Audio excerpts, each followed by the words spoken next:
Hallelujah, hallelujah. मैं आईना हूं, दिखाऊंगा दाग चेहरों के।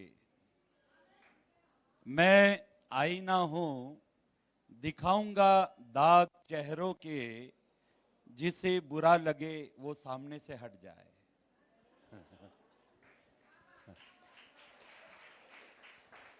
बोलो हालेलुया। आईने का काम है चेहरे के दाग दिखाना। जिसे बुरा लगे वो सामने से हट जाए। आईना अपनी फितरत नहीं बदल सकता। आईना अपने काम को बराबर करेगा। सामने वाला हट जाए तो हट जाए। बोलो हालेलुया।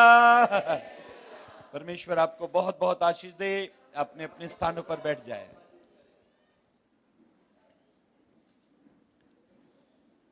मेरे पास में पवित्र ग्रंथ बाइबल है और प्रभु ने इस कलीसिया के लिए मुझे एक संदेश दिया है।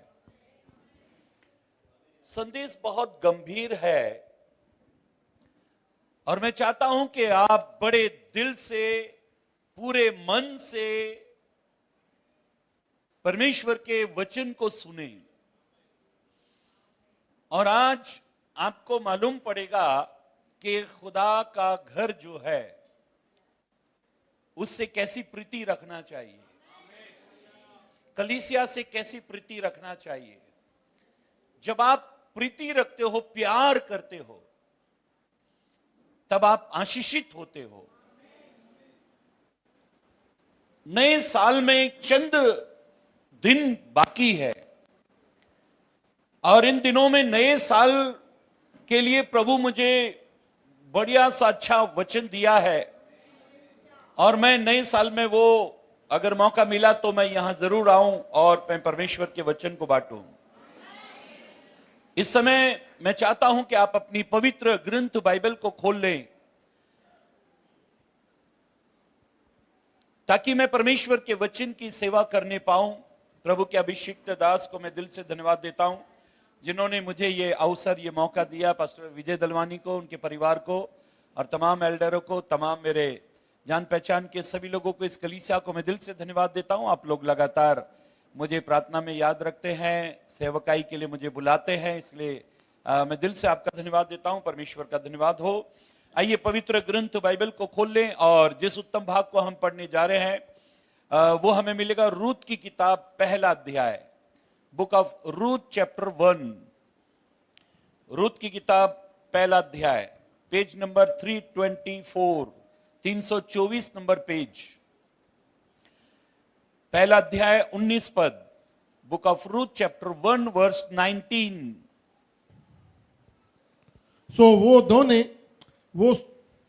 वे दोनों चल निकली और बैतलहम को चली और उनके बैतलहम में पहुंचने पर कुल नगर में उनके कारण धूम मची और स्त्रियां कहने लगी, क्या यह नाओमी है? हाँ, बस। पवित्र ग्रंथ बाइबल में अभी हमने पढ़ा, दो स्त्रियां यात्रा करने के लिए तैयार है और यात्रा करते करते वो बैतलहम में आ गई। इसमें से एक स्त्री जिसका नाम नाओमी है, नाओमी बैतलहम से मोआब चली गई। आज के वचन को बड़ी गौर से सुनना, ध्यान से सुनना। अगर मन आपका भटके, अगर दिमाग इधर उधर होए तो आप उसको कंट्रोल करना। मैं इसकी पहले पृष्ठभूमि या इसकी आउटलाइन आपको बता दूं। पवित्र ग्रंथ बाइबल में ऐसा लिखा है कि एक नगर जिसका नाम बैतलहम था, बैतलहम में अकाल पड़ गया। जब बैतलहम में अकाल आया तो एक परिवार ने एक निर्णय लिया और निर्णय यह था कि हम बैतलहम को छोड़ देंगे। बैतलहम को छोड़ने के बाद में दूसरा इनका निर्णय यह था कि हम जाएंगे कहां।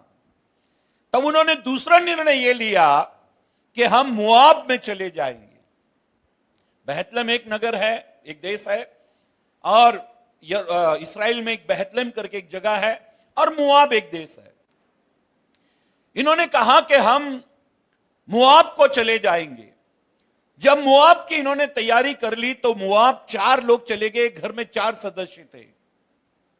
पवित्र ग्रंथ बाइबल में लिखा है घर का मुखिया एलीमेलेक, उसकी पत्नी नाओमी और उसके 2 बेटे महलोन और किलियोन, ये 4 लोग जो है मोआब देश में रहने के लिए चले गए। मुझे आप लोग बता सकते हैं क्यों चले गए? हाँ, जोर से बोलो, क्यों चले गए? कहां पर? बेहतलेम में अकाल पड़ा। अभी बेहतलेम के नाम का अर्थ पहले हम जान लेंगे। बेहतलेम का अर्थ है रोटी का घर। बेहतलेम के नाम का अर्थ है रोटियों का घर, जहां पर तृप्ति, संतुष्टता, आनंद, खुशी, तसल्ली या शांति मिलती है। मेरी बहनों, मेरे भाइयों, पवित्र लोगों, उस तृप्ति की जगह पर जहां पर संतुष्टि मिलती है, सेटिस्फैक्शन मिलता है, उस जगह पर अकाल आ गया। जब कभी जहां से, जिस भवन से, जिस दर से आपको सुकून, आनंद, तसल्ली मिलती है, अगर वहां पर कोई वाद विवाद हो जाए या कुछ गड़बड़ी हो जाए या अप एंड डाउन हो जाए या कमी घटी आ जाए, तो शैतान आपके अंदर एक ही चाहेगा कि आप कलीसिया छोड़ दो, आप प्रार्थना में जाना बंद कर दो, उस जगह जाना बंद करो। शैतान सबसे पहले आपके माइंड में एक बात लेकर आएगा। कभी कभी ऐसा होता है कि कुछ ना कुछ छोटी मोटी कमी घटी जीवन में आ जाती है, परिवार में आ जाती है, कहीं भी चले जाओ कोई ना कोई कमी घटी जीवन में कभी ना कभी आ जाती है, अप एंड डाउन कभी कभी हो जाता है। लेकिन जब हम कलीसिया छोड़ने का निर्णय लेते हैं, जब चर्च छोड़ने का निर्णय लेते हैं, रोटी के घर को जहां से हमारी आत्मा तृप्त होती है, अगर हम वो छोड़ने का निर्णय लेते हैं तो उसके बाद में जो हमारे जीवन की बर्बादी शुरू होती है, उसका वर्णन हम कर नहीं सकते। ये परिवार ने निर्णय लिया हम मोआब चले जाएंगे, और बाइबल ये कहती है, खुदा का कलाम, खुदा का वचन ये कहता है, जब ये बेहतलेम से मोआब चले गए, इनका एक निर्णय था हम मोआब चले जाएंगे। बेहतलेम का अर्थ है रोटियों का घर। मोआब का मतलब है निराश, नाउमीदी रखने वाला शहर, जिसमें कोई होप नहीं, कोई आशा नहीं, कोई उन्नति नहीं, कोई ग्रोथ नहीं, कोई विकास नहीं, कोई कामयाबी नहीं, कोई तरक्की नहीं। मोआब का मतलब है निराश सामने रहने वाले लोग, जहां पर कभी कोई आशीष नहीं, केवल रोटी के लिए ये वहां से, बेहतलेम से ये मोआब चले गए। जब ये चले गए तो बाइबल ये कहती है वहां पर जाकर ये सेटल हो गए, और जब ये सेटल हो गए, वहां पर रहने लगे, तब जीवन में कुछ घटनाएं घटी। जीवन में कुछ घटनाएं घटी। मेरी बहनों, मेरे भाइयों, अभी हमने पढ़ा कि 4 लोग गए थे, लेकिन उन 4 में से केवल नाओमी वापस आई। 4 लोग गए थे, केवल एक स्त्री नाओमी वापस आई, और आई भी इतनी बर्बाद होकर। जब वो आई तो इतनी बर्बाद होकर आई कि वहां की स्त्रियां, बेहतलेम की स्त्रियां ये देख रही हैं, क्या ये नाओमी है? क्या ये नाओमी है? क्या ये वही नाओमी है जिसका अर्थ है खुशी? अरे ये नाओमी है क्या? नाओमी के नाम करता है खुशी, लेकिन कहीं से भी ये नाओमी नजर नहीं आ रही, ये खुशी नजर नहीं आ रही। पवित्र लोगों, परमेश्वर के बेटे बेटियों, जब आज मुझे प्रभु ने इस कलीसिया में भेजा है,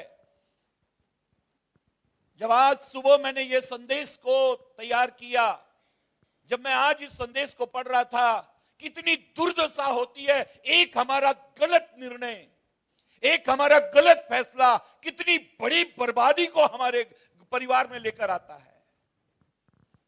बाइबल ये कहती है पहचान खो दी।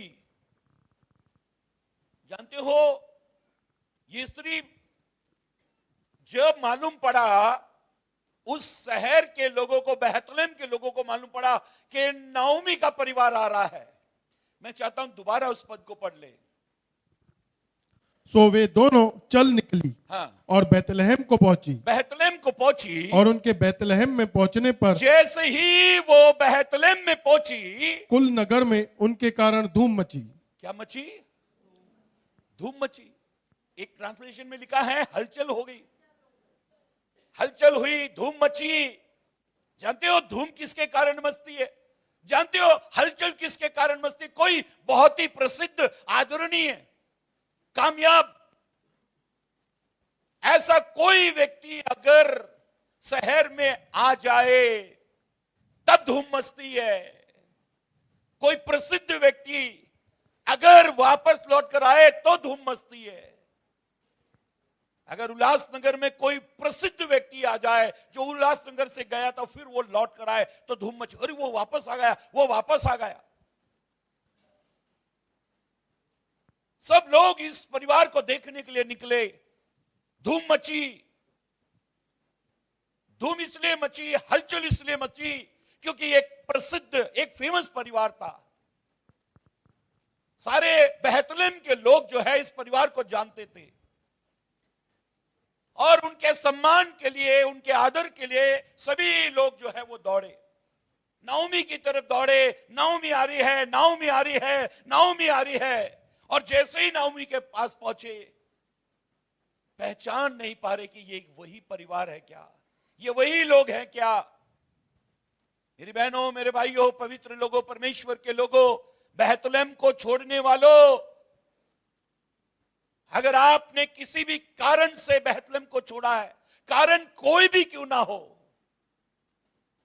अगर आपने बेहतलेम को छोड़कर कुछ तकलीफ, कोई समस्या, कोई प्रॉब्लम के कारण अगर आपने बेहतलेम को छोड़ा है, तो उसका ऑप्शन आपके पास क्या है? आपके पास क्या है? बेहतलेम के दूसरा ऑप्शन आपके पास में क्या है? आप कहां चले गए? रोटियों के घर को छोड़कर आप कहां चले गए? कहां आपको तृप्ति मिलती है? मुझे याद आती है घटना, एक हाथी दलदल में फंस गया। जब वो दलदल में फंस गया तो उसको निकालने के अनेकों प्रयास किए गए, बहुत मशक्कत की गई, लेकिन वो हाथी उस दलदल से बाहर नहीं आ पाया। सब तरह के प्रयास किए गए, सारी मशक्कत की गई, सब तरह के आधुनिक ये वो सब कुछ लगा दिया गया, लेकिन वो हाथी उस दलदल से बाहर नहीं आ पा रहा। ये बात राजा तक पहुंची। राजा तक ये बात पहुंची और राजा को कहा गया कि हाथी उस दलदल में फंसा है। अनेकों प्रयासों के बाद में वो हाथी बाहर नहीं आ पा रहा है। राजा ने बोले जाने दो, कोई बात नहीं। तब राजा को बताया गया जाने नहीं दे सकते, ये वही हाथी है जिसने बहुत युद्ध लड़े, हमारे देश के लिए इसने अनेकों प्रकार के युद्ध लड़े और सारे युद्धों में जिताने वाला ये बहुत महत्वपूर्ण भूमिका इस हाथी ने निभाई है। राजा भी गया, राजा ने भी तरह तरह का दिमाग, मंत्री संतरी ये वो सब का दिमाग लगा दिया, लेकिन वो हाथी उस दलदल से बाहर नहीं आ पा रहा। तब जो सेना का सेनापति था उसको खबर दी गई कि ऐसे ऐसे जो हमारा हाथी था वो दलदल में फंस गया है, उसको उस दलदल से बाहर निकालना है। और ऐसा हुआ कि उस सेनापति को जैसे बुलाया गया, सेनापति ने देखा कि दलदल इतनी है कि वो हाथी किसी भी रीति से बाहर नहीं आ सकता, सारे प्रयास फेल हो जाएंगे। लेकिन सेनापति ने कहा एक वजह से ये बाहर आ सकता है। तब लोग बोलने लगे क्या वजह है, क्या क्या करना चाहिए? ये सेनापति ने कहा कि देखो, युद्ध में जो नगाड़े बजाते हैं ना, युद्ध के समय जो नगाड़े बजते हैं ना, वो नगाड़े बजाने वालों को बुला लो। जब नगाड़े बजाने वाले आए तो वो धुन बजाई गई जिस धुन पर युद्ध शुरू होता है। और जैसे ही वो धुन बजी, ये हाथी जो एक योद्धा का जीवन जी रहा था, लेकिन किसी कारणवश ये दलदल में फंस गया था। जैसे ही नगाड़े बजाए गए, जैसे ही नगाड़े बजाए गए, ये बड़ा ताकत से, बड़े जोश से उस दलदल में फटफटाने लगा और इसने ताकत लगाई और ये चंद मिनटों में उस दलदल से जिससे निकलना असंभव था, इस दलदल से ये बाहर आ गया। मेरी बहनों, मेरे भाइयों, कलीसिया चर्च परमेश्वर का भवन, जिस दिन भी आप आओगे, जैसी भी स्थिति परिस्थिति क्यों ना हो, आपके हालात, आपकी स्थिति परिस्थिति कैसे भी क्यों ना हो, आप पर परमेश्वर बड़ा अनुग्रह करेगा, आप पर परमेश्वर बड़ी दया करेगा। आपके हालात, आपकी स्थिति, आपकी समस्या, आपके प्रॉब्लम, आपकी बीमारी, आपकी तकलीफ, आपका कर्ज, आपके ऊपर कितने भी प्रकार के श्राप क्यों ना होने दे, परमेश्वर न्यायी है। परमेश्वर आपको प्रेम करता है जब आप उसके करीब आते हैं। बाइबल ये कहती है तुम परमेश्वर के निकट आओ तो वो भी तुम्हारे निकट आएगा। भजन संहिता 50:15 में लिखा है, संकट के दिन मुझे पुकार, मैं सुनूंगा, तुझे छुड़ाऊंगा और तू मेरी महिमा करने पाएगा। मेरी बहनों, मेरे भाइयों, पवित्र लोगों, जब हम कलीसिया की तरफ आते हैं, जब हम प्रार्थना के लिए आते हैं, जब हम परमेश्वर के भवन में आते हैं, हमारे हालात, हमारी स्थिति, हमारी परिस्थितियां कैसे भी क्यों ना हो, परमेश्वर उपाय करने वाला परमेश्वर है। एक प्रसिद्ध परिवार जब प्रभु से दूर हो गया, एक प्रसिद्ध, एक फेमस परिवार जब प्रभु से दूर हो गया, तो बाइबल ये कहती है जैसे हम प्रभु से दूर होते हैं, जैसे हम परमेश्वर से अलग होते हैं, शैतान अपना काम करना शुरू कर देता है। आपने कई घटनाएं ऐसी सुनी होंगी कि उसका हाथ उसके ऊपर है, अगर उसका हाथ उसके ऊपर से हट जाए ना, फिर हम उसको देख लेंगे। बस उसका हाथ हट जाए, बस उसको, उसके ऊपर जो कवरिंग है ना वो हट जाए। मेरी बहनों, मेरे भाइयों, पवित्र लोगों, अगर आप बाइबल को पढ़ते हैं तो आप जब अय्यूब की किताब में जब आप जाते हो तो अय्यूब के घराने पर, अय्यूब के परिवार पर, अय्यूब की संपत्ति पर, अय्यूब के जीवन पर, उसके परिवार पर शैतान बिल्कुल हमला नहीं कर पाया। उसको ना तो छू पाया, ना तो टच करने पाया। तब परमेश्वर ने पूछा, हे शैतान तू कहां से आता है? उसने कहा मैं पृथ्वी के चारों तरफ घूम घूम कर, डोल डोल कर एक एक परिवार को बर्बाद करके आया हूं। खुदा ने पूछा, क्या तूने मेरे दास अय्यूब पर दृष्टि की? उसके जैसा खरा, सीधा, भय मानने वाला, बुराई से दूर रहने वाला और कोई मनुष्य नहीं। उसने कहा, हां मैंने अय्यूब को देखा, लेकिन अय्यूब इसलिए बचा क्योंकि वो तेरी कवरिंग में है, तेरे बाड़े में है। एक बात याद रखो, कलीसिया बाड़ा है। जब आप कलीसिया में आते हो, चर्च में आते हो, परमेश्वर के भवन में आते हो, तो अब आप एक कवरिंग में चलते हो, एक बाड़े में चलते हो।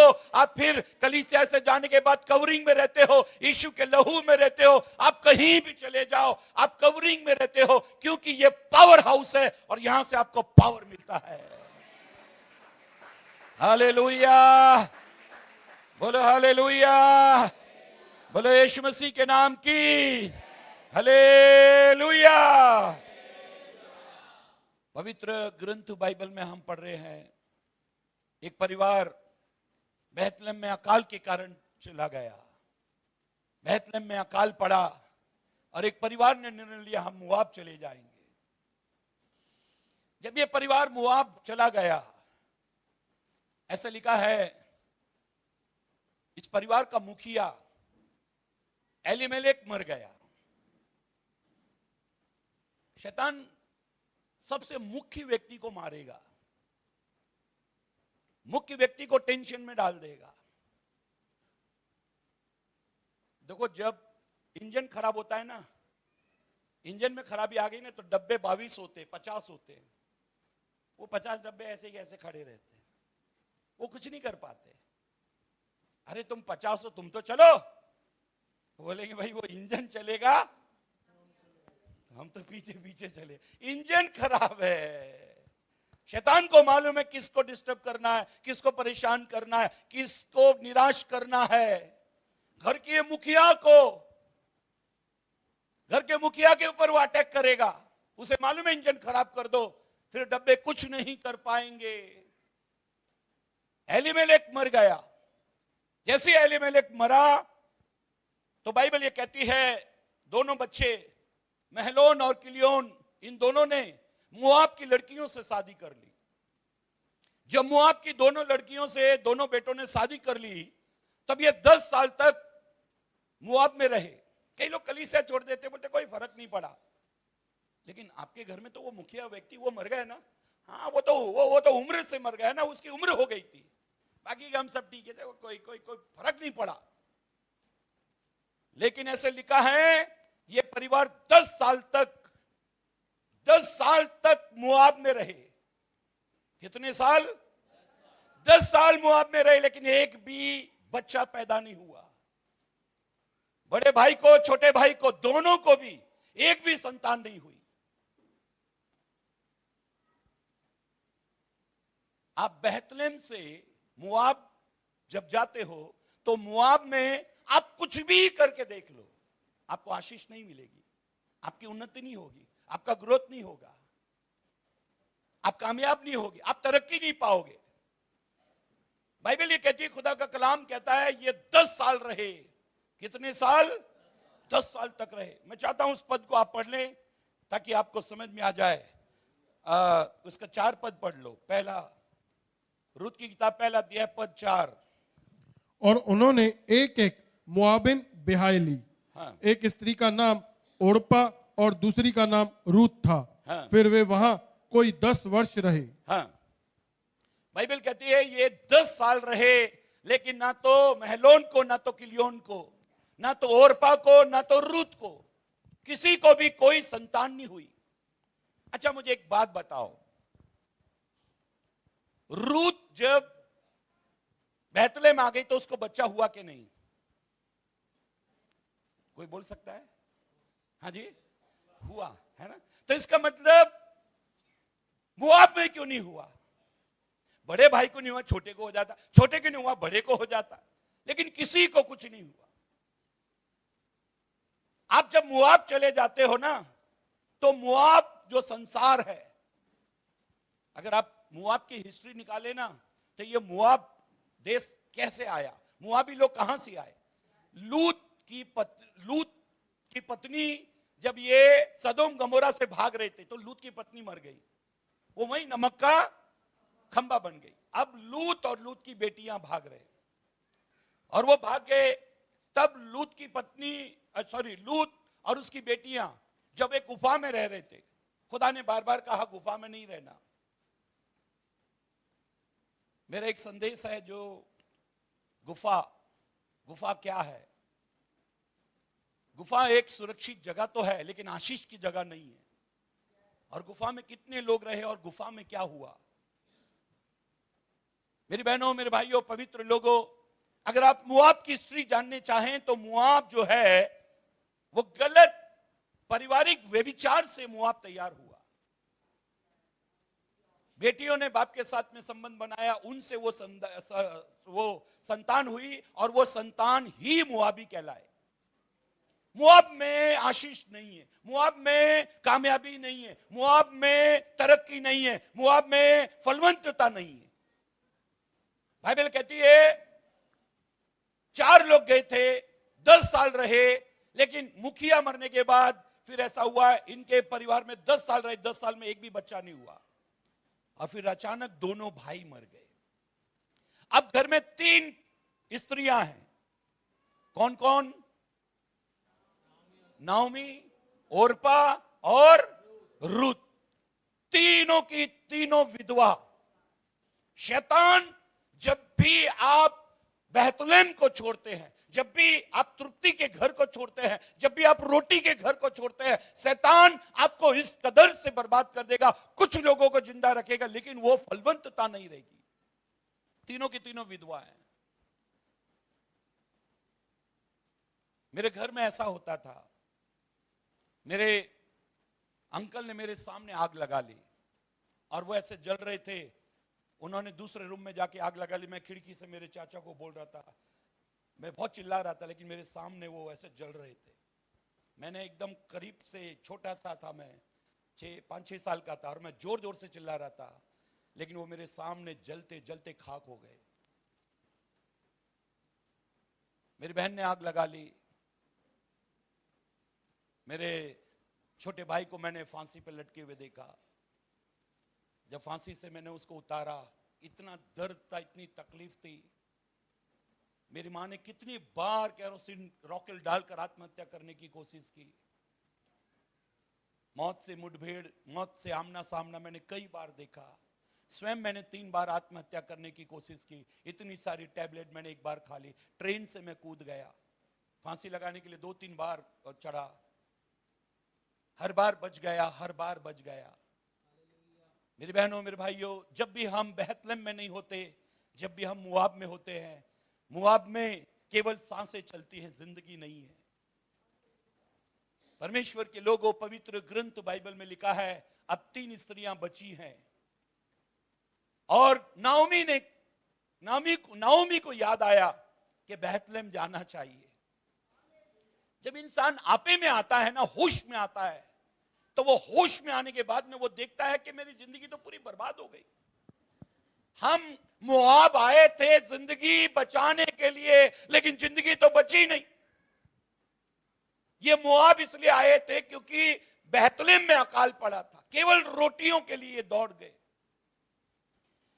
कभी कभी हम प्रभु से अलग हो जाते हैं और कोई संसारिक वजह हमारे जीवन में होती है। मैंने कई ऐसे नौजवान लड़कों को देखा है, किसी लड़की के चक्कर में पड़ गए, लड़कियां लड़कों के चक्कर में पड़ गई और वो आत्मिक वातावरण से दूर चले गए। परमेश्वर के लोगों, आत्मिक जगत में भी दुख है, लेकिन ठहरो, रुको। यहोवा यरी परमेश्वर उन दुखों में, आपके जीवन में एक बात याद रखो, जब विपत्ति आएगी ना, तो वो विपत्ति ही आपके लिए आज संपत्ति बन जाएगी। उस विपत्ति में ठहरे रहना चाहिए, उस विपत्ति में रुके रहना चाहिए।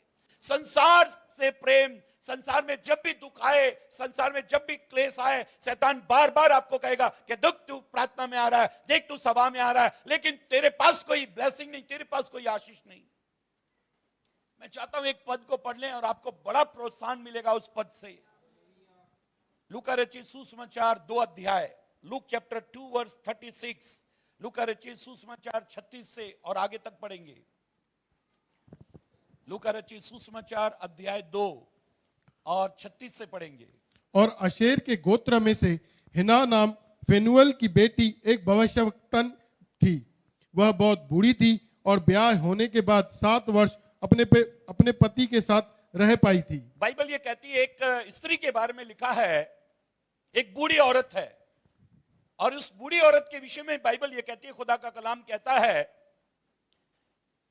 कि ये विधवा थी।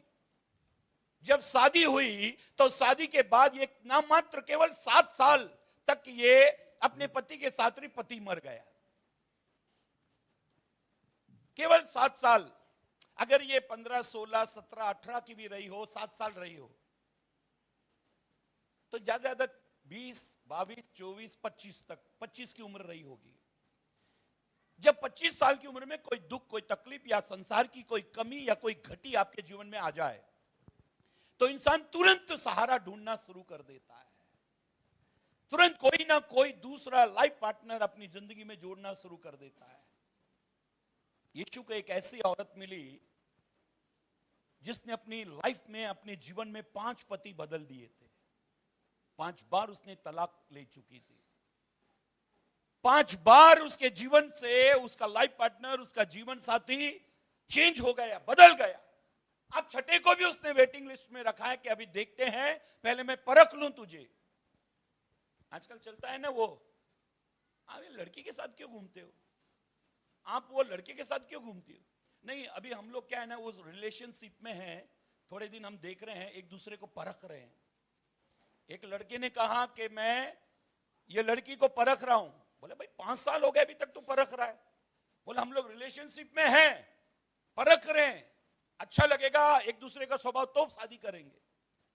वो बाप बोलता है बेटा मैं तेरी माँ के साथ 40 साल से रह रहा हूं, आज तक मैं नहीं परख पाया, आज तक मैं उसको समझ नहीं पाया, तू 5 साल में क्या समझेगा। अबे शादी में तू क्या परख रहा है। बोला पूरे संसार में आज हर आदमी यही काम कर रहा है और वह संसार में फंस जाता है। परमेश्वर से दूरी बनाना, जैसे आप परमेश्वर से थोड़ी भी दूर हुए ना, थोड़ी भी दूर हुए तो शैतान जरूर काम करता है। एक बात याद रखो, अय्यूब के परिवार पर, उसकी संपत्ति पर, उसके शरीर पर परमेश्वर का बाड़ा लगा हुआ था। और एक बात याद रखो, परमेश्वर कभी बाड़ा तोड़ता नहीं।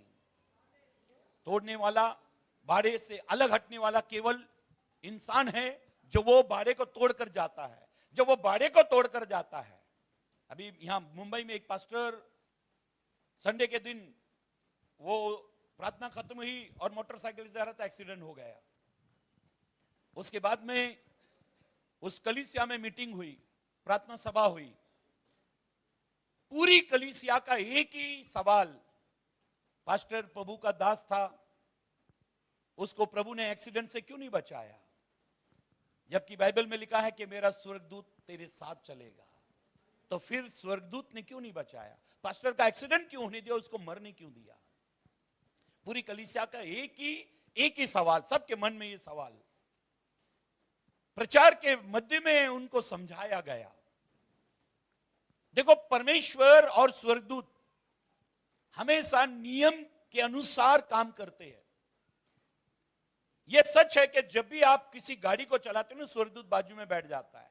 अगर आपकी मोटरसाइकिल है तो पीछे बैठ जाएगा, अगर आपकी कार है तो बाजू में बैठ जाएगा। लेकिन अगर बोर्ड आया कि 40 की स्पीड से चलाओ और आपने 60 की स्पीड कर दी, स्वर्गदूत उतर जाएगा, क्योंकि वो नियम से चलते हैं। जहां आपने नियम तोड़ा, कई लोग गाड़ी पे लिख के रखते हैं, नजर हटी दुर्घटना घटी। जैसे ही नियम तोड़ोगे स्वर्गदूत हट जाएगा। पवित्र ग्रंथ बाइबल में परमेश्वर के वचन में हम पढ़ रहे हैं, अय्यूब के जीवन को देखकर शैतान परमेश्वर को चैलेंज करता है कि एक बार सिर्फ तू अय्यूब के ऊपर से बाड़े को, कवरिंग को हटा दे, फिर मैं उसका क्या हाल करता हूं देख ले। वो जो वर्शिप करता है, आराधना करता है, तेरा भय मानता है, पवित्र जीवन जीता है, ये सब ढकोसले है। बस तू कवरिंग हटा दे, अपना अनुग्रह उसके ऊपर से हटा दे, अपना बाड़ा उसके ऊपर से हटा दे, फिर वो देख तेरे मुंह पर तुझे गाली देगा। परमेश्वर ने कहा ठीक है। और जब परमेश्वर ने वो बाड़ा हटाया, शैतान ने अय्यूब के पूरे परिवार को बर्बाद कर दिया। एंड में केवल अय्यूब बचा है, राख में बैठा हुआ है, पूरे शरीर पर फोड़े फुंसी है। उसकी पत्नी आकर बोलती है, अब भी तू सच्चाई पर बना हुआ है, तू परमेश्वर को श्राप दे, तेरे खुदा ने तुझे बर्बाद कर दिया। जानते हो अय्यूब ने क्या कहा? जिस परमेश्वर के हाथ से हम सुख लेते हैं, उसके हाथ से हम दुख क्यों ना ले? अरे उसने सुख दिया है, उसने दुख दे दिया तो कौन सी बड़ी बात है? उसने दिया, उसने लिया, उसका नाम बोलो हालेलुया। वो कहते हैं जिसने दिया था उसने ले लिया। मेरी बहनों, मेरे भाइयों, पवित्र ग्रंथ बाइबल में परमेश्वर के वचन में हम पढ़ रहे हैं, नाओमी और उसका परिवार बर्बाद हो गया, सब खत्म हो गए। जब नाओमी ने बैतलहम जाने की इच्छा की, वो आपे में आई, होश में आई कि बैतलहम जाना चाहिए, यहां मोआब में हम बर्बाद हो गए। जब उड़ाऊ पुत्र बाप से अलग हुआ, जानते हो पुत्र अलग क्यों हुआ? हम कलीसिया से कभी कभी अलग क्यों हो जाते हैं? कोई ना कोई वजह ढूंढते, कुछ लोग कुछ ना कुछ कारण ढूंढते। पास्टर ने है ना उस दिन मेरी तरफ नहीं देखा, ये कोई वजह है क्या? अब इतने सारे लोग हैं, किस किस की तरफ देखें? एक आदमी ने तो भैंस खरीद ली 25,000 की, और जब लेके जाने लगा पहले पूरा पूछ लिया कितने दूध देती है, सुबह कितना देती है, शाम को कितना देती है। उसने बोला 10 लीटर सुबह देती है, 10 शाम को, 20 लीटर है। बोला सब कुछ हो गया, फाइनल हो गया, पेमेंट हो गया। जब जा रहा है वापस लेकर आया, बोला ये भैंस है ना, एक आंख इसकी बरोबर नहीं है, भैंस की एक आंख बरोबर नहीं है। तो वो बोलने लगा, भाई तो भैंस का दूध निकालेगा, नैन मटक्का करेगा, ये आंखियां लड़ाएगा तू? अबे तुझे दूध से मतलब है, तू भैंस की आंख से क्या करेगा? जब नई नवेली दुल्हन घर में आती है, बहू घर में आती है, तो वो बहाने ढूंढती है अलग होने के। तुम्हारी माँ ऐसी है, तुम्हारी बहन ऐसी है, बड़ी सिस्टर ऐसी है, तुम्हारे पप्पा ऐसे हैं, ये घर ऐसा है, टॉयलेट बाहर है, अंदर होना चाहिए था, यहाँ लाइट बार बार जाती है, यहाँ वो सुविधा नहीं, कुछ ना कुछ बहाने ढूंढकर। मुझे तो बड़ा ताज्जुब लगता है जब स्त्री जवान रहती है, वो अलग अलग अलग सास बोलती बेटा बहुत बहुत बहुत उससे इस परिवार को जोड़ा, इसको अलग नहीं करना। नहीं नहीं नहीं, नहीं हम अलग रहेंगे बेटा, ऐसा नहीं करना, बहुत देखो अलग नहीं रहना, अलग नहीं, इकट्ठे रहना, नहीं नहीं नहीं नहीं अलग रहेंगे, अलग रहेंगे, कुछ भी हो जाए अलग रहेंगे। वो परिवार को तोड़कर अलग चली जाती है। यही जब बाल पक जाते हैं ना, तब वो शिक्षा देती, बेटा सब लोग है ना इकट्ठे रहो। जवानी में तूने घर तोड़ दिया, अब बुढ़ापे में बोलते इकट्ठे रहो, इकट्ठे रहो, इकट्ठे रहो। तुमने ही तो जवानी में ये घर तोड़ा था। बाइबल ये कहती है जब उड़ाऊ पुत्र बाप के साथ में रह रहा था तो बाप का काम है डांट फटकार करना। एक बात याद रखो, आप एक अच्छे माता पिता हो तो अच्छे माता पिता के कुछ सिम्टम्स हैं आपके शरीर में दिखने चाहिए, वो डांट फटकार करने वाले, क्रोध करने वाले होने चाहिए। पवित्र ग्रंथ बाइबल में लिखा है अपने बच्चे को छड़ी से मार, उसको कैडबरी देना, उसको लॉलीपॉप देना, उसको पिकनिक ले जाना, जो मांगे मेरा बच्चा मैं हम वही दिलाते, वो अलग बात हो गई। लेकिन नीति वचन की किताब में सुलेमान कहता है अपने बच्चे को छड़ी से मार। कितने नौजवान बच्चों के माँ बाप मेरे पास आते हैं, वो हुक्का पार्लर में बेटा जाता हुक्का पीता है, बच्चा शराबी बन गया। यहां इसी उल्लासनगर में इतने धनवान लोग कि अगर रोज भी पैसा फेंके ना पैसा कम नहीं हो, लेकिन बच्चे लोग गलत रास्ते पर चले गए और वो रोते हैं, बड़ी आंसुओं से रोते हैं। मैं जब छोटा था मेरे पास में जब कोई एक केला कोई देता, मुझे कई महीनों में एक केला मिलता था और वो केले को मैं खाता नहीं था, चाटता था।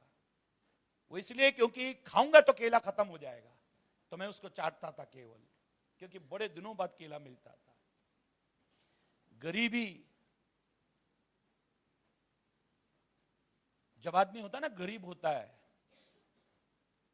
तो वो डर भय के चलता है, लेकिन जैसे अमीरी आती है ना तो वो कोई ना कोई ऐसा रास्ता लेकर आती है जिसमें आप बर्बाद हो जाओ। उड़ाऊ पुत्र बाप को कहता है मुझे हिस्सा चाहिए।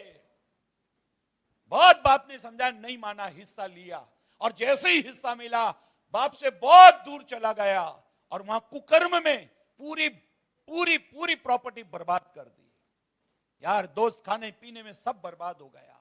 ऐसे लिखा वहां अकाल पड़ा। जब अकाल पड़ा तो बाइबल ये कहती है, खुदा का कलाम कहता है कि वो खाना नहीं मिल रहा था तो किसी के यहां काम करने के लिए गया और वो सुअरों का व्यापारी था, सुअर बेचा करता था, सुअर का व्यापारी था, उसने अपने पास काम पर रख लिया और बाइबल ये कहती है कि वो उसको जो सुअर खाना खाते हैं ना वो खाना देने लगा। एक दिन सुअरों के बीच में बैठा है, बाइबल ये कहती है तब वो आपे में, तब वो होश में आया, मैं कैसे बर्बाद हो गया। शैतान आपको पता लगने नहीं देगा कि आप कितने बर्बाद हो चुके हो। जिस दिन आप आपे में आओगे ना तब मालूम पड़ेगा, अरे क्या बर्बाद हो गए हम, तो कहां चले गए, क्या जीवन था, क्या हो गया, ये कहां आ गए हम। जानते हो उड़ाऊ पुत्र घर क्यों आया? उसको बाप के घर की रोटी याद आई। आपको कलीसिया का वचन याद आना चाहिए। अरे पास्टर साहब वचन बोलते हैं, उस वचन से कितनी आत्मा को संतुष्टि मिलती है, कितना दिल भर आता है, कितना आनंद, कितनी खुशी मिलती है। दाऊद भजन 16 उसके आखिरी 11 पद में कहता है, जीने का रास्ता है खुदा तू मुझे दिखाएगा, तेरे निकट आनंद की भरपूरी है, तेरे दाहिने हाथ में सुख सर्वदा बना रहता है, तू मुझे जीने का रास्ता दिखाएगा। एक बात याद रखो, जीने का रास्ता परमेश्वर के पास में है, आनंद की भरपूरी परमेश्वर के पास में है, सुख सर्वदा परमेश्वर के हाथ में है। जब उड़ाऊ पुत्र को मालूम पड़ा, लूका 15 अध्याय में हम पढ़ते हैं, जब उड़ाऊ पुत्र को मालूम पड़ा कि मैं तो बर्बाद हो गया हूं, कुछ भी नहीं है मेरे पास, लेकिन बाप के घर की रोटी याद आई, तब उसने एक निर्णय लिया, मैं बाप के घर जाऊंगा और बेटा करके नहीं नौकर करके रहूंगा, क्योंकि नौकर को भी बहुत खाने के लिए बढ़िया मिलता है। कलीसिया में जो आदर सम्मान इज्जत आपको मिलती है उसके लिए खुदा को धन्यवाद देना चाहिए। प्रभु आपकी कलीसिया में, आपकी बॉडी में, आपके अंग में आपने मुझे जोड़ा है। जानते हो कलीसिया का मतलब है यीशु का देह, यीशु का शरीर। अभी मैं एक बात आपको पूछूं, ये मेरा अंगूठा है, अगर आप इस चाकू से इसको काटोगे तो मेरे पूरे बदन को दर्द होगा ना? अगर इसको जलाओगे तो मेरे पूरे बदन को दर्द होगा। अगर इसमें सुई मारोगे तो मेरे पूरे बदन को दर्द, इसको अगर कुछ भी करोगे मेरे बदन को, पूरे बदन को दर्द होगा, क्योंकि ये अंगूठा मेरे बॉडी से जुड़ा हुआ है। लेकिन किसी कारणवश अगर ये अंगूठा कट कर नीचे गिर जाए, फिर आप इसमें आग लगाओ, फिर इसको आप कीमा करो, फिर आप इसको जलाओ, मुझे दर्द होगा? बोलो, होगा? क्यों? अब ये मेरी बॉडी से, जिस दिन भी आप कलीसिया को छोड़ने का माइंड में, दिमाग में वो वातावरण बना लेते हो ना, मैं कलीसिया में नहीं आऊंगा, दूर है, ये है, वो है, वो कोई ना कोई वजह बना लेते हो। जिस दिन भी आप ऐसा बना लेते हो ना, आप अलग होना शुरू हो जाते हो। और यीशु ने कहा, जो डाली पेड़ में नहीं रहती वो फलती नहीं है। जानते हो, अगर अंगूठा कटकर अलग हो गया, बॉडी से अलग हो गया, फिर उसको कितनी भी यातना, कितनी भी तकलीफ हो, ये बदन को दर्द नहीं होता। एक बात याद रखो, आप यीशु का बदन हो। यहां जितने भी लोग बैठे ना, बच्चा हो, जवान हो, बुजुर्ग हो, कोई भी परिवार हो, आप यीशु का बदन हो। आपकी तकलीफ, आपका दर्द यीशु को होता है। जैसे ही आपको दर्द हुआ ना, यीशु को दर्द होता है। और आपको छुड़ाने के लिए परमेश्वर कहता है, मैं तेरे लिए राज्य को, मैं संपत्ति को बिठा दूंगा। आपके लिए परमेश्वर कुछ भी करने के लिए तैयार हो जाता है, क्योंकि आप उसके बदन में हो। किसी भी हिस्से को दर्द होता है तो पूरे बॉडी को दर्द होता है। पूरा शरीर, मेरे पूरा शरीर के अंग जो है मेरे शरीर से जुड़े हुए हैं। मेरी बहनों, मेरे भाइयों, पवित्र लोगों, उड़ाऊ पुत्र वापस इसलिए आया क्योंकि उसको मालूम थी मेरी दुर्दशा हो गई है, मेरा जीवन बर्बाद हो गया, मैं सब कुछ बर्बाद हो गया है। वो वापस आ गया। बाइबल में ऐसा लिखा है, पढ़ेंगे एक पद को, लूका रचित सुसमाचार 10 अध्याय पद 30, book of Luke chapter 10 verse 30। लूका रचित सुसमाचार अध्याय 10 और 30 पद। यीशु ने उत्तर दिया कि एक मनुष्य यरूशलेम से यरीहो को जा रहा था। कहां जा रहा था? यरूशलेम से। देखो, यरूशलेम का मतलब है परमेश्वर का घर, और यरीहो का मतलब है एक श्राप से भरी हुई नगर। ये यरीहो नगर को जो है, यहोशू की किताब अगर आप 6 अध्याय पढ़े तो इस नगर को खुदा ने श्राप दिया था। यहां के लोग खुदा के खिलाफ में जीवन जीते थे। अब एक मनुष्य कहां से कहां जा रहा है? यरूशलेम से यरीहो जा रहा है। जब भी आप खुदा को छोड़कर कहीं जाते हैं तो क्या हालात होते हैं? बाइबल में लिखा है, एक मनुष्य यरूशलेम से यरीहो जा रहा था, हाँ, कि डाकुओं ने घेर कर उसके कपड़े उतार लिए। डाकुओं ने उसको घेरा और उसके कपड़े उतार लिए और मार पीट कर। अभी ध्यान से सुनो जो बात मैं बोलने जा रहा हूं।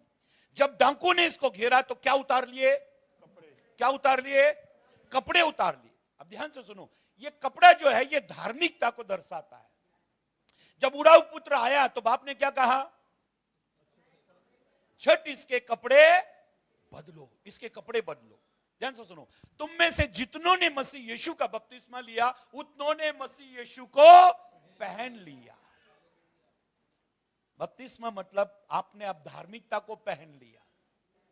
जिसको आप पहन लेते हो ना, फिर आप वही दिखते हो। जिसका आपने मेकअप कर लिया आप वो दिखोगे। अगर मैं यहां सरदार का वो बांध लूं तो मैं सरदार दिखूंगा।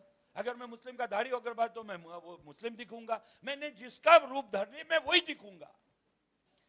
पवित्र ग्रंथ बाइबल में, परमेश्वर के वचन में हम ऐसा पढ़ रहे हैं, एक मनुष्य यरूशलेम से यरीहो की तरफ जा रहा है। हम कहां जा रहे हैं? हमारी यात्रा कहां की है? ऐसे लिखा है, डाकुओं ने घेरा और उसके वस्त्र उतार लिए और उसको इतना मारा कि वो कैसा हो गया?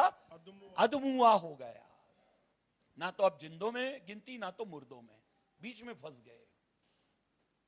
एक भाई ने मुझसे कहा, मेरी जिंदगी तो लुंगी के जैसे हो गई है। मैंने लुंगी? बोला हाँ, मेरा जिंदगी लुंगी के जैसा हो गया। मैं लुंगी का मतलब क्या है? बोले लुंगी में चैन नहीं है ना, मेरा जिंदगी में भी चैन नहीं है। अरे मैं ये तो बहुत बुरा हो गया है तुम्हारे साथ। बोला जिंदगी में कुछ नहीं है। बोला कुछ नहीं है। बोला डाकुओं ने घेरा, अधमुआ कर दिया, लूट कर चले गए। वहां से बड़े बड़े धुरंधर लोग गए, सबने देखा और कतरा के चले गए, सबने देखा और कतरा के चले गए। फिर वहां पर लिखा है नेक सामरी आया। कौन आया? नेक सामरी आया। उसने उसकी मदद की, उसने उसकी सहायता की। जब हम पाप की दलदल में पड़े थे ना, कोई बचाने के लिए नहीं आया, केवल यीशु आया। बाइबल कहती है ये बात सच है और हर प्रकार से मानने योग्य है कि यीशु मसीह पापियों का उद्धार करने के लिए आया। पाप से कोई बचाने नहीं आया। जब बच्चा पैदा होता है सब दावे करते हैं, इसकी आंख मेरे जैसी, इसकी नाक मेरे जैसी, इसका कलर मेरे जैसा, इसके हाथ मेरे जैसे, इसका बदन मेरे जैसा, इसकी लंबाई मेरे जैसी है। सब परिवार के लोग खड़े होकर दावे करते हैं मेरे जैसा, ये मेरे जैसा, मेरे जैसा। जैसा बड़े होकर बीड़ी पीता है, सिगरेट पीता है, लड़कीबाजी करता है, सब बोलते किस पे गया, किस पे गया। फिर कोई नहीं दावा करता कि ये किस पे गया। बोला क्या मालूम किस पे गया, क्या मालूम किस पे गया। सब पल्ला झाड़ देते हैं। जब तक आप अच्छे हो सब कहेंगे तू मेरा है, तू मेरा है, तू मेरा है। फिर गाना गाएंगे तूने मेरा दूध पिया है, तू बिल्कुल मेरे जैसा है। माँ गाना गाएगी चंदा है तू तारा है, तू मेरी आंखों का तारा है। बोला सब गाना गाएंगे। जैसे ही आपसे गुनाह हो गया फिर सब पल्ला झाड़ लेंगे। तब एक ही बचता है, वह है यीशु। ये बात सच है, हर प्रकार से मानने योग्य है कि यीशु मसीह पापियों का उद्धार करने के लिए इस दुनिया में आए हैं। पवित्र ग्रंथ बाइबल में हम पढ़ते हैं जब नाओमी बैतलहम में आई, स्त्रियां दौड़ कर आई, एक फेमस प्रसिद्ध परिवार आया, लेकिन बर्बाद होकर आया है, तबाह होकर आया है, फना होकर आया है। जिंदगी में अब उनके चेहरे से पहचान नहीं हो रही, उनके शरीर पर कुछ ऐसा नहीं, शक्ल पर कुछ भी ऐसा नहीं जिससे मालूम पड़े ये खुशी है, इसका नाम खुशी है, ये नाओमी है। परमेश्वर के बेटे बेटियों, परमेश्वर से दूरी बनाना, परमेश्वर के भवन से दूरी बनाना, बैतलहम को छोड़ना। हम गीत गाते हैं बैतलहम में जगमग जगमग करते चांद सितारे। बैतलहम में रोशनी है, बैतलहम में आनंद है, इसलिए यीशु मसीह बैतलहम में पैदा हुआ। यीशु मसीह आपके जीवन में आनंद, खुशी, तसल्ली लाना चाहता है। पवित्र ग्रंथ बाइबल में, परमेश्वर के कलाम में हम ऐसा पढ़ते हैं कि ये स्त्री 7 साल केवल अपने पति के साथ में रही और 84 साल से ये विधवा थी। लूका 2 अध्याय 36 पद से जब हम 38 तक पढ़ते हैं तो ऐसा लिखा है हन्ना नाम की एक स्त्री केवल 7 साल अपने पति के साथ में रही, फिर जब वो विधवा हो गई तब 84 साल से वो विधवा है। अब वो करती क्या है?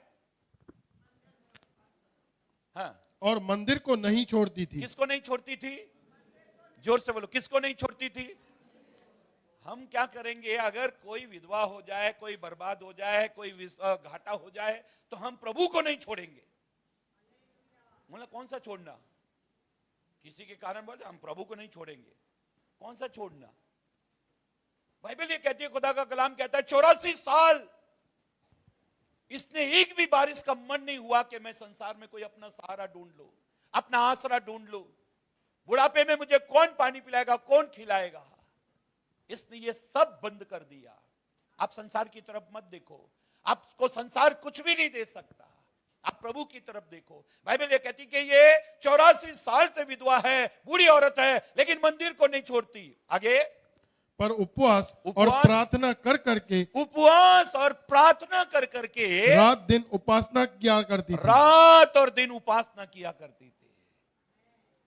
मैंने उल्लासनगर के कई प्रसिद्धियों को देखा है जो पहले बहुत प्रसिद्ध थे। कई बहनों को, कई भाइयों को, कई परिवारों को मैंने देखा, मैंने ये तो बहुत प्रसिद्ध लोग हैं, बहुत फेमस लोग हैं, लेकिन जब मैं उनको बाद में थोड़े दिनों बाद देखता हूं उनकी हालत खराब है। यहूदा इस्करियोती 12 चेलों में से एक था। यीशु की सारी मीटिंग अटेंड उसने कर ली, चाहे वो पहाड़ी उपदेश हो, चाहे वो नाव हो, चाहे कहीं भी हो, चाहे वो लाजर को जब वो बाहर निकल, सब जगह यहूदा साथ में था। कई लोग कलीसिया में होकर भी प्रभु के साथ में गद्दारी करते हैं। कलीसिया में रहने के बावजूद भी, प्रभु के अंग में जुड़े रहने के बावजूद भी,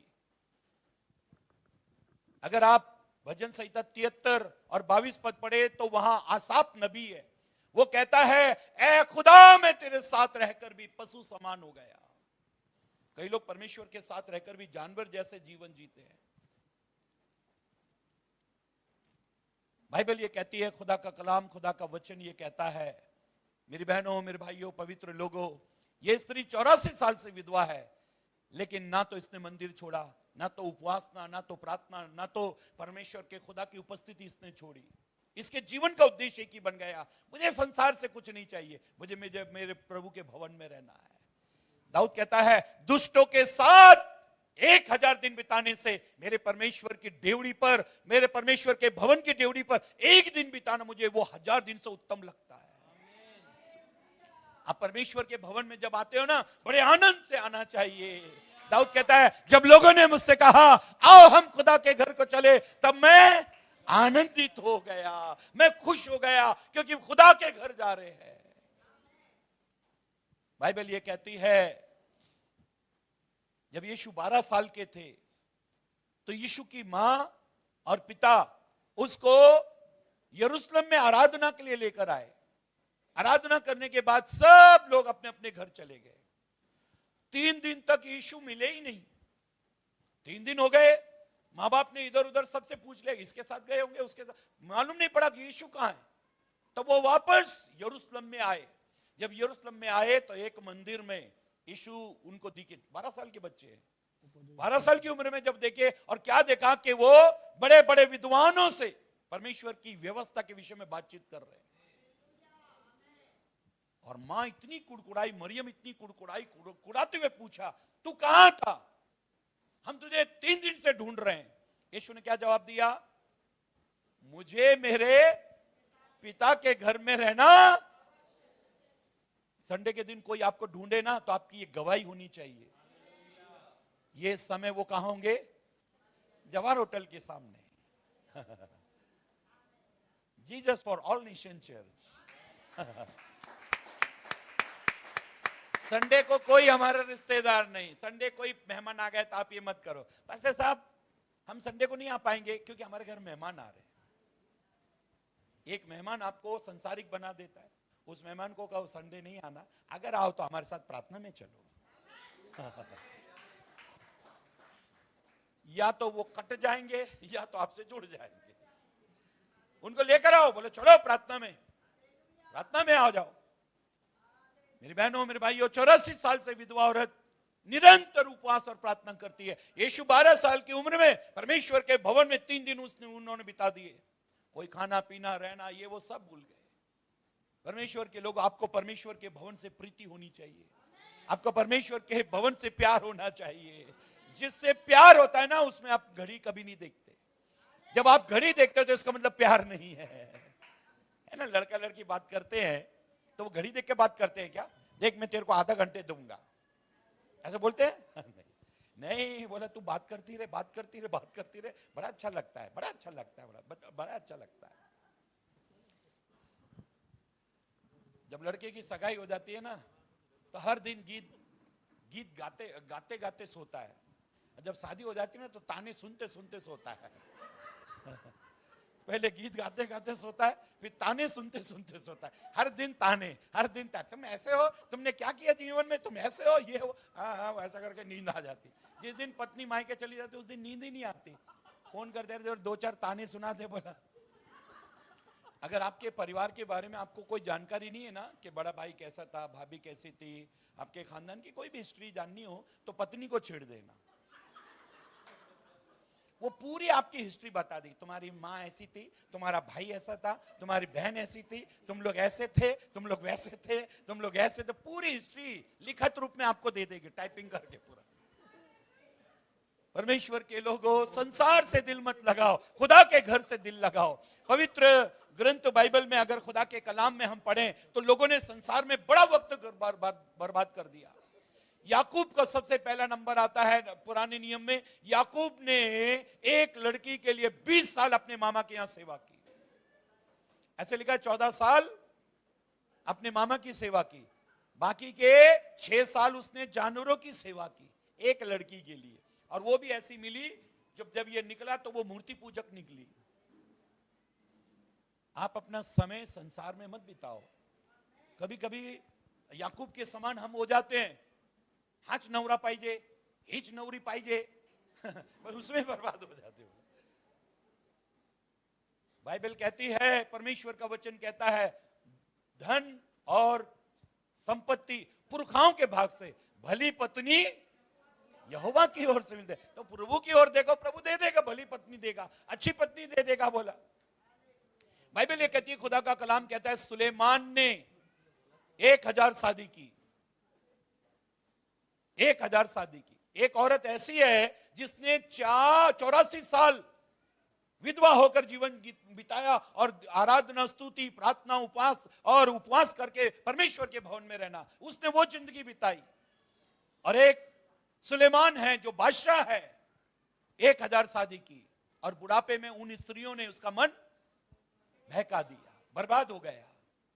मेरी बहनों, मेरे भाइयों, पवित्र लोगों, बाइबल ये कहती, जब नाओमी आई, अपनी छोटी बहू रूत के साथ आई, तब बैतलहम के लोग उसको पहचान नहीं पा रहे हैं। अगर आप परमेश्वर के भवन में वापस आते हो तो आपकी क्या पहचान है, क्या दुर्दशा है, क्या जीवन है, क्या गवाही है आपकी? शैतान हमारी पूरी गवाही को तहस नहस बर्बाद कर देता है। जब हम वापस लौट कर आते हैं तो कुछ लोग हमसे जलते हैं।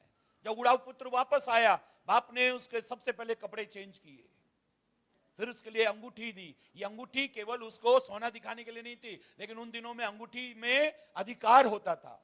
वो अधिकार की निशानी दी थी कि तू नौकर नहीं, तू मेरा बेटा है। फिर एक बड़े सम्मान की, इज्जत का, दावत का इंतजाम किया ताकि वो बेटे का इज्जत हो, सम्मान हो। लेकिन ये बात बड़े भाई को पसंद नहीं आई। कलीसिया में कोई ना कोई ऐसा होगा जो आप वापस लौटोगे तो वो कोई ना कोई ऑब्जेक्शन जरूर ले लेगा। इसको क्यों बुलाया, ये क्यों आया वापस, ये क्यों हुआ? बाप बहुत खुश है। बाप बोला, मेरा बेटा दूर चला गया तो वापस आ गया, मेरा बेटा मर गया तो वापस जिंदा हुआ, वो बहुत खुश है। आप भाई की परवाह मत करो, पिता आपको प्यार करता है। आपका पास्टर जो है वो आपको बहुत प्यार करता है और वो अपने बच्चों को आशीर्वादित करता है। मुझे याद आती है घटना, एक सन्मुख आनंद हॉल में बर्नार्ड ब्लेसिंग की मीटिंग मैंने अटेंड की। बर्नार्ड ब्लेसिंग 5 घंटे तक प्रचार कर रहे थे। 5 घंटे में कोई बोर नहीं हुआ। मैं जब वो मीटिंग में आगे फ्रंट लाइन में ही बैठा हुआ था, मैं उनको सुन रहा था। बर्नार्ड ब्लेसिंग ने कहा कि मैं कचरे के ढेर पर एक पास्टर को मिला था। पास्टर कचरे से उठाकर मुझे अपने घर लेकर आए, अपने बच्चों के साथ में पालन पोषण किया। पास्टर की वाइफ जो थी वो शैतान से 9 वरदान पाई हुई थी। दिनों रात बर्नार्ड को परेशान करती थी, तंग करती थी। पास्टर ने अपनी सेवा पूरी करने के बाद जब एक उम्र में पहुंच गए, जब वो दुनिया से जाने वाले थे, उन्होंने सबको बुलाया, सबको प्रॉपर्टी दे दी, पत्नी को, बच्चों को, सबको दे दिया। वकील खड़ा हुआ है। जब चर्च की बात आई तो उन्होंने बोला, बर्नार्ड ब्लेसिंग खड़ा हुआ है, जवान लड़का है। बर्नार्ड आगे आया, आंखों में आंसू आ गए। बोले, बर्नार्ड रोने लगा। बोले, बेटा रोता क्यों है? बोला, 25 साल हो गए इस घर में मुझे रहते हुए, आज तक आपने मुझे कभी नाम लेकर बुलाया नहीं। आज पहली बार आपने अपनी जबान से मेरा नाम बोला है, बर्नार्ड। एक पास्टर अगर किसी को बड़े प्यार से बुलाता है ना तो लोगों को बड़ा अच्छा लगता है। मेरा नाम जानते हैं पास्टर, इतनी भीड़ में पास्टर मुझे जानते हैं। कोई अगर फोन कर दे और वो अपना थोड़ा सा परिचय दे तो पास्टर अगर बोल देना, हाँ मैं जानता हूँ, आप वो रो में बैठते हो, आपने कई बार प्रार्थना भी कराई है, आप बहुत अच्छी गवाही भी दी थी, वो गवाही तो उनको बढ़ा रहे, पास्टर हमारे बारे में जानते हैं। पास्टर को, बर्नार्ड को जब पास्टर ने बुलाया और कहा बर्नार्ड, वो बहुत खुश हुआ। जानते हो, सबको प्रॉपर्टी बांटने के बाद में वकील को कहा, ये बर्नार्ड है, ये बर्नार्ड ब्लेसिंग है, इसका नाम लिखो, चर्च की सेवा आज से इसके नाम है। बर्नार्ड के आंखों में आंसू आ गए। बर्नार्ड बोलने लगा, अरे आपने कभी नाम लेकर भी मुझे बुलाया नहीं, आज इतनी बड़ी सेवा। बोला, बेटा हो सकता है मैं बहुत बिजी लाइफ जीता हूं, लेकिन मेरे दिल में हमेशा तेरे लिए प्यार था। कई बार ऐसा होता है कि हम बहुत ज्यादा होने के कारण हमको ऐसा लगता है पास्टर का मुझ पर ध्यान नहीं है, लेकिन पिता के बच्चे कितने भी क्यों ना हो, वो सबको प्यार करता है। बैतलहम में आप परमेश्वर की नजर से कभी ओझल नहीं हो सकते। भीड़ कितनी भी क्यों ना हो, यीशु को मालूम रहता था इस भीड़ की क्या आवश्यकता थी। जब यीशु ने बड़ी भीड़ को अपने पास आते देखा, पहले ही पता लगा लिया ये भूखे, और अपने चेलों को कहा इनके लिए रोटी का इंतजाम करो। मेरी बहनों, मेरे भाइयों, पवित्र लोगों, पवित्र ग्रंथ बाइबल में परमेश्वर के कलाम में हम ऐसा पढ़ते हैं कि परमेश्वर ने इन सब की जो भी दुर्दशा हुई थी उनके लिए आशीष का कारण हुआ। अभी ध्यान से सुनो, जब नाओमी वापस आ गई, जब नाओमी रिटर्न आ गई, तो बाइबल ये कहती है, खुदा का कलाम कहता है, वहां परमेश्वर ने बोअज को तैयार करके रखा था इनकी जिंदगी को रिन्यू करने के लिए, नयापन लाने के लिए। जब आप वापस लौट कर आते हो ना, कभी कभी आप संसार में खो गए, संसार में दुनियादार हो गए, लेकिन जब आप वापस लौट कर आते हो तो परमेश्वर आपके लिए एक अच्छा इंतजाम करता है। बोअज की शादी जो है वो रूत के साथ में हो गई। जब रूत के साथ में हो गई तो बाइबल ये कहती है, आखिरी पद पढ़ के हम समाप्त करेंगे, 4 अध्याय, रूत की किताब अध्याय 4 और 14 से पढ़ेंगे। तब स्त्रियों ने नाओमी से कहा, हाँ। यहोवा धन्य है जिसने तुझे आज छुड़ाने वाले कुटुंबी के बिना नहीं छोड़ा। हाँ। इज़राइल में उसका बड़ा नाम हो। बाइबल ये कहती है कि स्त्रियों ने कहा, किसने कहा?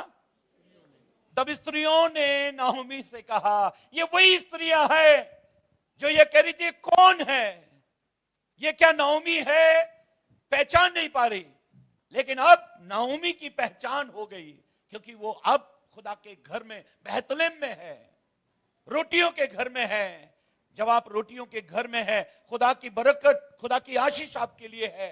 बाइबल ये कहती है, तब वो स्त्रियां कहने लगी, नाओमी से कहने लगी कि खुदा ने तेरी अशुद्धि ली है। हाँ, आगे पढ़ें।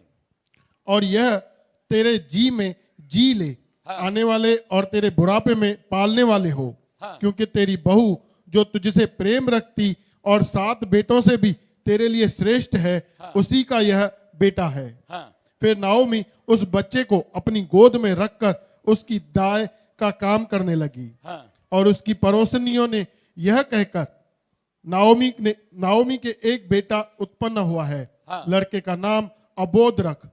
यीशु के पिता और दाऊद का दादा वही हुआ। बाइबल ये कहती है, खुदा का कलाम ये कहता है कि नाओमी जब वापस आ गई बैतलहम में, तब उसके बुढ़ापे का सहारा, आसरा खुदा ने उसको दिया। बोअज एक बड़ा धनवान व्यक्ति, उससे रूत की शादी हुई, और ऐसा लिखा है इस लड़के जो ओबेद था उसका पालन पोषण करने के लिए नाओमी को रखा गया। परमेश्वर के लोगों, यही रूत जो है वो दाऊद की दादी कहलाई। जब आप संसार में से तबाह बर्बाद होकर जब आप खुदा के घर को आते हो, जब रोटियों के घर को आते हो, तो आपके हालात, आपकी स्थिति, आपकी परिस्थितियां बदल जाती है। एक समय ऐसा था कि कोई भी इनको पहचान नहीं रहा है और सब कह रहे हैं, क्या ये नाओमी है, क्या ये नाओमी है, क्या ये नाओमी है। अब वही स्त्रियां कह रही हैं, तो स्त्रियों में धन्य है, खुदा धन्य है, तेरा सारा इंतजाम खुदा ने किया है, क्योंकि ये बैतलहम को आ गई है। आज रात खुदा आपसे एक ही बात पूछना चाहता है कि तुम कहां पर हो? तुम बैतलहम में हो या तुम मोआब में हो? अगर बैतलहम में है तो वक्त के अनुसार खुदा हमारे जीवन में बड़ी बरकत लाएगा, बड़ी आशीष लाएगा। जब गरार में अकाल आया तो ऐसा लिखा है कि इसहाक ने खुदा से कहा कि मैं मिस्र जा रहा हूं। खुदा ने इसहाक को रोक दिया, कहा मिस्र नहीं जाना, यहां गरार में मैं तुझे आज से दूंगा। और जो कुछ भी इसहाक ने बोया 100 गुना प्रतिफल वो लाया, उसका एक भी बीज खराब नहीं हुआ। हालात, स्थिति, परिस्थितियां कैसे भी क्यों ना हो, आप बैतलहम में रहें, मोआब की तरफ ना जाएं।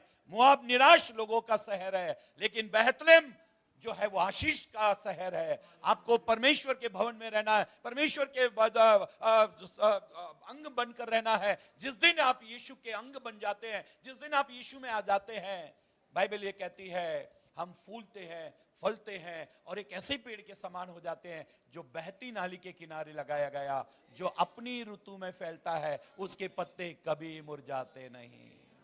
आइए अपनी आंखों को बंद करें, 1 मिनट के लिए मैं दुआ करना चाहता हूं। Thank you Lord Jesus. ऐ जमीन और आसमान के मालिक परमेश्वर पिता, सारी कायनात, सारी सृष्टि तेरी है प्रभु। तूने कहा कि मैं अपनी कलीसिया बनाऊंगा और कलीसिया पर अधोलोक के फाटक प्रबल ना होंगे।